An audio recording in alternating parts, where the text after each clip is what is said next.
Video को like करें, हमारे चैनल को सब्सक्राइब करें, बेल आइकन जरूर प्रेस करें हमारी न्यू वीडियो सबसे पहले देखने के लिए।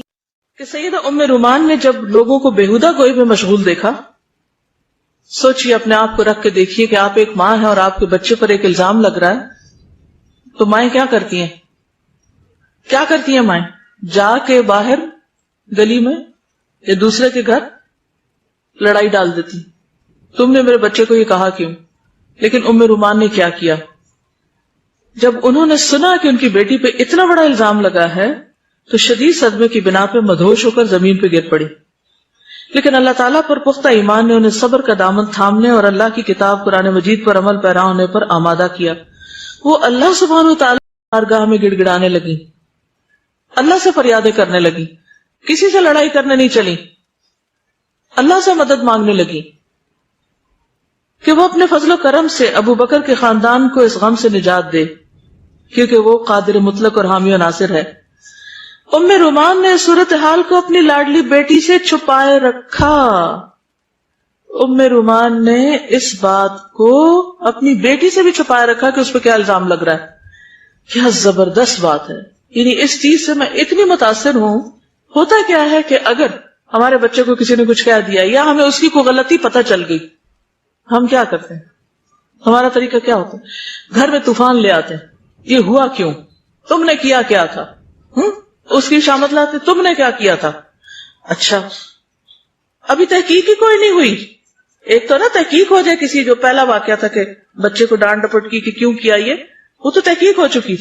यहां तहकीक नहीं है वाकई की कि बेटी का कोई कसूर है भी कि नहीं।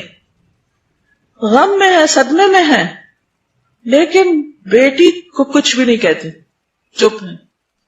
हत्ता कि बेटी को जब पता चल जाता है और वो रोती है और इनसे पूछती है, तो भी उस वक्त ये उम्मे रुमान चुप है। यानी ये इतना अजीम किरदार है, ऐसा जबरदस्त है कि मुझे बड़े बड़ों में नजर नहीं आता। आप मेरी बात समझी? आपको वाकई का पस मंजर मालूम है ना कि एक मौके पर हजरत आयशा जब हुजूर सल्लल्लाहु अलैहि वसल्लम के साथ गई थी एक गज़वे पर और वापसी के सफर में पीछे रह गई थी, तो जिनकी ड्यूटी थी पीछे की चीजों को और लोगों को लाने की, क्या नाम था उनका? सफवान बिन मुअत्तल। वो उनके साथ मदीना में दाखिल हुई थी, तो किसने इल्जाम लगाया? अब्दुल्ला बिन, कौन था वो? मुनाफिक। अब्दुल्ला बिन उबई ने उन पर इल्जाम लगाया। उसमें कौन कौन शरीक हो गए थे?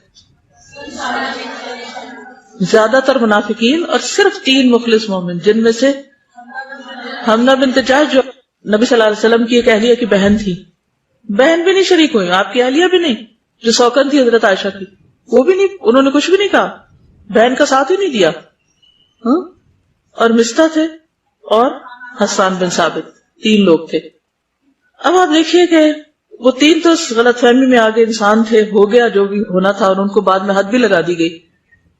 लेकिन आप देखिए कि माँ बाप जब अपनी बेटी के बारे में ऐसी कोई बात सुनते हैं कि उनकी बेटी पे ऐसा कोई इल्जाम लगा दिया गया, यानी स्कैंडल बना दिया गया, तो चुप, सब्र कर सकते। बेटी पूछती भी है तो चुप है, कुछ नहीं कहते।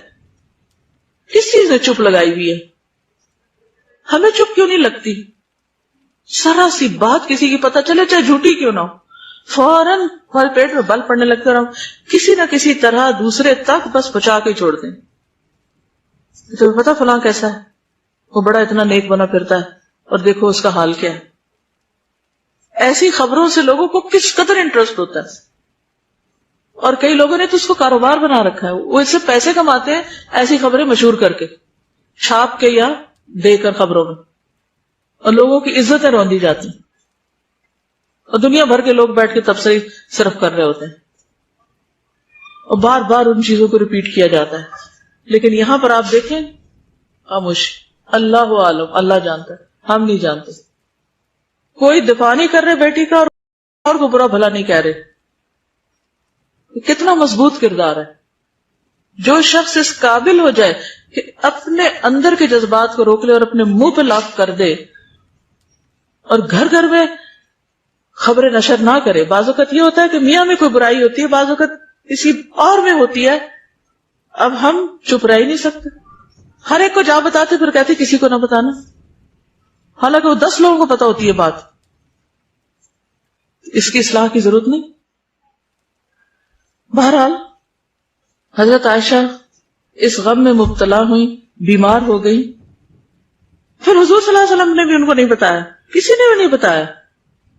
جس نے الزام لگایا تھا ان کی والدہ سے پتا چلا, اور جب وہ اپنے ماں باپ کے گھر آتی ہیں تو دونوں غم کی تصویر بنے ہوئے, شدید غم میں. والدین کو دیکھتے رونا شروع کر دیتی ہیں, روتے ہوئے ہچکی بن جاتی, آنکھوں سے آنسو جاری ہیں, گلا شکوہ کرتی ہیں کہ آپ نے مجھے کیوں نہیں بتایا, مجھ سے کیوں چھپایا, میں کیا کروں. تو ام رومان نے کیا کیا, شفقت کا انداز اختیار کرتے ہوئے کہا بیٹی غم نہ کرو. جب کوئی عورت اپنے خاوند کی محبوب نظر ہوتی ہے اور اس کی سوکھنے بھی ہوں تو اکثر و بیشتر اس قسم کی صورتحال سے دوچار ہونا پڑتا ہے. یعنی ایک طرح سے تسلی دے رہی ہیں ان کو. لیکن جو دل اللہ سبحانہ و تعالیٰ کے ساتھ جڑے ہوتے ہیں وہ اللہ کی یاد سے غافل نہیں ہوتے. آزمائش کی گھڑیوں میں وہ اللہ کو یاد کرتے ہیں تو اللہ بھی ان کی لاج رکھتا ہے. مسلمانوں کے گھرانوں میں سے کسی مسلمان کا گھر جس میں رہنے والوں کے دل نور ایمان سے منور ہوں, ابو بکر کے خاندان سے بڑھ کر نہ ہوگا, کیونکہ اس گھر سے ہدایت کی شعائیں تمام گھروں کی طرف سفر کرتی تھی. ابو بکر صدیق کے دل سے دوسرے لوگ دل نور ایمان کی دولت سے فیضیاب ہوتے. تو اللہ سبحانہ وتعالیٰ اس گھر والوں کا دفاع کیسے نہ کرتا. تو اللہ تعالیٰ نے وہ آیات نازل کی. حضرت عائشہ کہتی ہے کہ میں تو کبھی سوچ بھی نہیں سکتی تھی کہ میرے بارے میں وہی نازل ہوگی.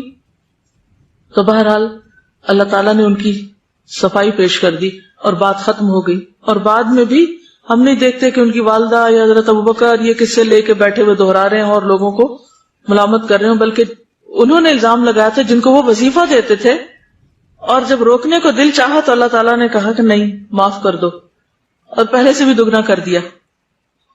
کیا ہم بھی ایسے ہی معاف کر کو؟ اب یہ جو بستہ والا واقعہ ہے نا, تو بستہ کی والدہ سے سن کر آئی تھی تو گھر میں اپنی والدہ سے پوچھا تو انہوں نے بتایا, اس سے پہلے کچھ نہیں بتایا. اس سے پتہ چلتا ہے کہ اتنے بڑے بڑے واقعات بھی ہو جاتے تھے تو اس کو بیٹھ کے گھنٹوں اس پہ بحثیں نہیں کرتے تھے, کیونکہ ان اللہ کرہ لکم ثلاثا قیل وقال واضاعۃ المال وکثرۃ السؤال. اللہ تعالیٰ سخت ناپسند کرتے ہیں کس بات کو؟ قیل و قال کو, بحث مباحثے, ہی سیڈ شی سیڈ, اس کی تبصرے باتیں, اور مال ضائع کرنے کو. اور ہمارے یہاں کیا ہوتا ہے, شادیوں میں مال خوب ضائع کرتے ہیں. اور کثرت السؤال, بہت زیادہ سوال کرنے کو, چھوٹی چھوٹی بات پہ سوال ہوتی, بحث ہوتی ہے. یہ ہماری زندگی. اور یہاں آپ دیکھتے ہیں پریکٹیکل لائف, ہر چیز کو ایک نیچرل وے میں لے رہے ہیں. یعنی یہ ایک اہم نقطہ اگر آج کی مجلس سے جو بھی آپ نے سیکھا, لیکن ایک یہ نقطہ اٹھ کے اپنے ساتھ لے کے جائیں تو بڑا ہی بھلا ہوگا آپ کا بھی اور سب کا, کہ جب کوئی تکلیف آئے تو بندوں کے آگے رونے سے پہلے اللہ کے آگے رونا شروع کریں, اللہ سے مدد مانگے اور صبر سے کام لیں.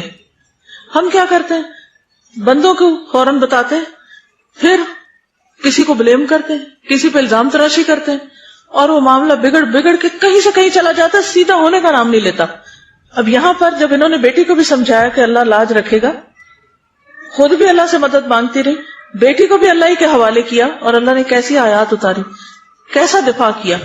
ہم چونکہ اللہ کو پکارتے نہیں تو پھر دفاع بھی کہاں سے ہو, بندوں کے اوپر تکیہ رکھتے ہیں تو پھر وہ تو چھوڑ دیتے ہیں.